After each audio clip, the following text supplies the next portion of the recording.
आज हम यहाँ पे कोरियन किमची बना रहे हैं। इसके लिए पत्ता गोभी को बड़े पीसेस में काट ले रहे हैं। बड़े से पीसेस में काटने से ये थोड़ा सा खाने में बहुत अच्छी लगती है। और अब इसमें बड़े बर्तन करके 4 बड़े चम्मच तक नमक डालकर इसको 2 से 3 घंटे के लिए हम रेस्ट पे रख देंगे। और इधर प्याज, गाजर, मूली और हरा प्याज काट कर रख लिया और एक मिक्सिंग जार में आधा सेब, तो आधा प्याज, 6-7 कली लहसुन की, थोड़ी सी अदरक डालकर इसका अच्छा सा पेस्ट बना लेते हैं।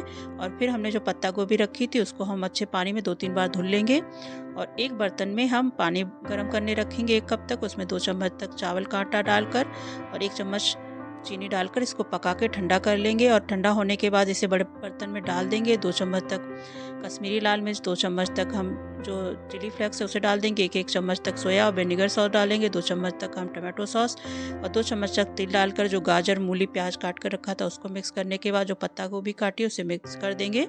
और ये हमारी अच्छी सी किमची बनकर तैयार हो चुकी है।